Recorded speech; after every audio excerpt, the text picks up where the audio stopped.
So, I don't really prepare things, usually, and I usually just wing it. It's just the way I do things, for better or worse. And so, I didn't really prepare anything for today. I had some notes jotted down on what I was going to talk about. And then I was hanging out with Eric Stevenson last night, and I was like, well, let me just go over my notes and make sure there's not anything inflammatory or anything that's going to be too weird. And I started going over the notes, and I couldn't even put my thoughts together based on my notes. I would look down and go, I don't know what I was trying to say with this, and I don't know what this was. And I told Eric, this is going to be real bad. This is exactly how it's going to go tomorrow. People are going to think I'm a moron. They're going to know I'm a moron. And so I stayed up late and I wrote a speech. So, but I'm not going to look up. So I hope you like to look at the top of my head. And I don't have a flat surface, so I'm going to hold this thing.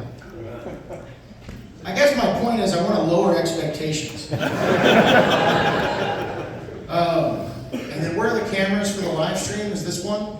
Okay. Rich, don't take something I say and misquote me in an article heading. All right, microphone's here. You guys can hear me? It's great. All right, let's do this.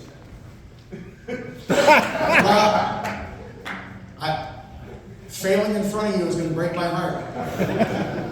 Same to you, Todd, Wanda, everybody else at the image table. Don't judge me too harshly. All right, here we go. I'm a bit of an anomaly when it comes to comic book creators. I have an affinity. See, I'm already off to a great start. I don't have an affinity for the classic characters. Am I too loud? I mean, I love me some Spider-Man, but it was never my end goal to write it. I honestly don't really care for Batman. You can quote me on that, Rich. It might be because Batman Predator was the first Batman comic I ever read, and after that, Batman without Predator is just sort of lame. That's also an okay quote. I started reading comics in 1990.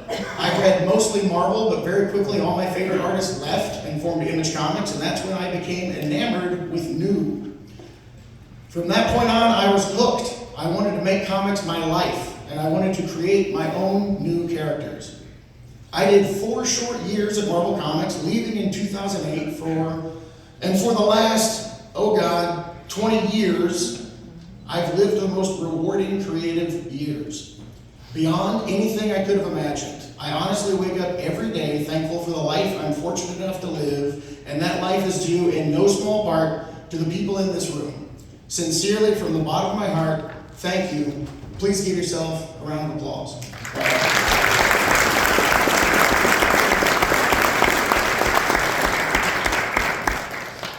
That's my speech. In the pandemic, good Lord, I'm too close to this mic. In the pandemic, I got bored and I got sad, and I found myself wanting to go back to simpler times. I bought an embarrassing number of very expensive, very complicated Transformer statues. They would sometimes take the better part. Do you guys think this is going to be about Transformer statues? It would sometimes take the better part of a full day to assemble them, and I would just stare at them for hours after I was done. Thinking back to my love of G.I. Joe and Transformers in that dark period of time was a beacon of powerful nostalgia that helped me immensely. So when I heard that the licenses were up for grabs and Hasbro was taking pitches, I scrambled the team at Skybound, and a few short months later, we were hard at work on what became the Energon universe. The work that we as a company have done in this line of books is something I'm very proud of. What we've accomplished is right up there with The Walking Dead and Invincible, in my opinion. Taking those well-known, well-worn franchises and turning them into something new, a deeply interconnected universe that is woven together with very tight continuity, injected with new characters in void rivals, is honestly something I'm as excited to work on as I would be as a fan to read it. I just love it. It's really opened my eyes to the intoxicating power of a well-established brand and a built-in fan base. What else in comics is working these days? I see this question asked a lot in interviews and things. I hear people answering the Energon universe, the Absolute universe, Invincible Universe, Battle Beast, and the Ultimate Universe. Did I say Universe? I may have got that wrong. Okay. Ultimate Universe, Absolute Universe, Invincible Universe, Battle Beast, Energon Universe. What do those four things have in common? They are established brands with a built-in fan base wrapped in a thick coating of new. They are familiar, but they are new. Before the pandemic, one of my favorite things each year were these retailer breakfasts that I would do at San Diego and New York Comic Cons. It was so fun to get to interact with retailers in a setting much like this one and get direct feedback. What we were doing right, what we were doing wrong, it's something I've been able to recapture somewhat in the retailer Zooms that we're doing frequently these days. At one of these breakfasts, the year before I ended The Walking Dead, a retailer said to me, "Sales are dropping on Walking Dead in my store." I should have done a voice. "What are you planning to do to get numbers back up?" I couldn't say, "I'm not doing anything. I'm actually a year away from ending the book," because that was still a closely guarded secret that only about 5 people knew. I honestly don't recall my answer, but I do think about that question. The Walking Dead is still very popular. It's one of the best-selling lines of trade paperbacks and hardcovers, even today, if you can believe it. And yet, it definitely had a peak, and that peak is quite a few years past by this point. Things have their day, and then settle down. I sometimes think the original sin of this industry, the thing that holds it back the most, is that we as an industry often refuse to move on. Batman was created in the 1930s, Spider-Man was created in the 1960s, Transformers was created in the 80s, Invincible was created in the 2000s. All of these started as new ideas. They had their peaks in popularity, and they've had new peaks and new valleys to varying degrees of success ever since.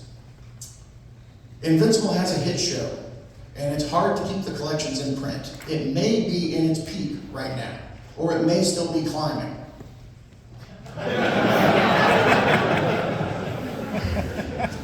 We're launching season 4 of the show on Amazon Prime March 18th. I am contractually obligated to say that. We have a massive fighting game dropping on all platforms April 30th. I will also note that we have an exclusive version of that is only available to the direct market, which is one of the first times anybody ever done that. We are doing so much Invincible merchandise that there are days that I can sit in my email and go from one review to the next, approving all the t-shirts, board games, action figures, statues, posters, pajamas, teapots, and hang gliders that are on the way to you in the next year or so. But that was not always the case. The industry is not always kind to the new ideas. New ideas can struggle. Even though Invincible very much qualifies as an established brand these days with a built-in fan base, there was a time where it almost felt like we had an adversarial relationship in this industry. Bear with me. Invincible launched to a measly 11,000 copies, quickly dropped to 5,000 copies by issue 10, but then course-corrected, climbing up to almost 15,000 copies at its peak around issue 70 or so, and then dropped to an average of around 12,000 copies by the time it was in its final year. That's why the back issues are so expensive. For a very long time, month in and month out, this industry was sending a very clear message to me. We want less of this. We are not excited by this. Maybe you should have stopped a while ago. Poor Ryan Ottley had to draw nearly 130 issues, feeling like he was drawing the red-headed stepbook to The Walking Dead. He's doing fine. But we loved the book. Ryan, Corey, and myself were having the time of our lives. We didn't really care about the sales. We were stubborn, and luckily the success of The Walking Dead did to a certain extent subsidize Invincible and allow it to continue until we had told the story we intended to tell and ended the book on our terms. Or as Rich Johnson says, cancel. Sometimes I think about how successful this series is, how it's a staple of the industry now, and how easily it could have just not made it to this point. How it could have been thrown in the pile of amazing new ideas that just didn't get a toehold in the industry. I would list some of these titles here, but I have fans whose feelings would get hurt. Or friends whose feelings would get hurt. I shouldn't have included that line. I have regrets. Can I start over? I think we're in an exciting place in this industry. We've recovered from a lull after the post-pandemic boom period. Or we're recovering. I'm going to make sure I get that right. We're recovering from a lull after the post-pandemic boom period. There's a number of bright spots emerging, and it really does seem like we're slowly winning back some of the Wednesday warriors with the new hot books emerging. But I think we could do better nurturing the new books that today will become the reliable mainstays of the future. The Spider-Man, Ninja Turtles, and Invincibles of tomorrow are out there, and they just need a little bit of help from you to grow into what they could become. Now, I'm not saying I expect you to suddenly start ordering higher on books you can't sell, and I would never imply that I think you guys don't know how to order books for your stores. I'm just saying I think we all can keep our ear to the ground, trying to identify what can be talked up in your store and hand sold to a valued customer. And even if you all just order an extra single copy or two of a book that catches your attention, that would go a long way for those books out there trying to get traction. I planned this speech a few weeks ago. Didn't do any work on it. And since that time, I've been heartened by the frankly unprecedented response to Dork, and now just this past Wednesday, White Sky. I didn't want to throw this whole speech away, so instead I'll just say, mission accomplished. We did it. Congratulations, us. I'm so thrilled this speech could retroactively result in the overwhelming support from this retail community in showing those, see, I got all messed up. Retroactively result in the overwhelming support of this retail community, that this retail community is showing these new series launches. I'll do better. The next books to look at on the immediate horizon are Tiger's Island by Patrick Kindland and EPHK, and in April, Red Roots by Lorenzo De Felici, both from Image. I've also seen a recent sales bump on Ghost Pepper and Blood and Thunder at Skybound, and my series Skinbreaker with David Finch is the most successful launch I've ever had for a new creator-owned book. So things really are looking very good from my perspective, and again, I thank you. I don't know if you guys realize how seriously I take my job, and that job is providing you with awesome product to sell in your stores, product that will excite your customers as much as it excites me. To that end, I'll wrap this up with a couple of announcements. All right, here we go. All right, I figured it out. First up, it's finally time for Mask in the Energon Universe.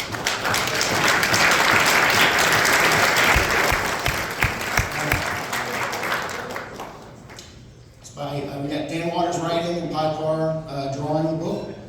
It's a new ongoing series. It's going to be out in June. Your FOC is in April. That's all I've read from the slide. We're expanding the Energon universe very deliberately, very slowly, making sure that the line can sustain itself for as long as we want to do it. And Mask is a book that's going to add a lot of really great stuff to the Energon universe and really allow the books to interact in a way that they haven't before. And we're really excited about the future of the Energon universe. It's doing well, and I think it's only going to do better. And Arun has a presentation after this where he's going to talk about some more details about Mask that are super cool. Now, this is the familiar but new portion of what Skybound's doing, and now to go to the completely new portion of what Skybound's doing. Terminal, new superhero book, written by myself and Joe Casey. It is drawn by Andy Kubert, David Finch, and Art Adams. Oh.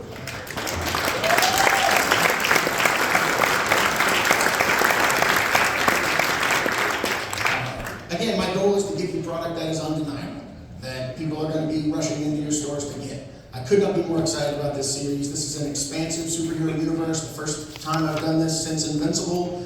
This book is so massive that, Joe Casey and I are writing it together. Andy, David Finch, Arthur Adams are all writing different issues and arcs. And we've been working on this for so long that I would guess around 18 issues will be done by the time issue 1 ships. So again, this is going to be a book that you can rely on to be shipping on time. That'll always be there for you as the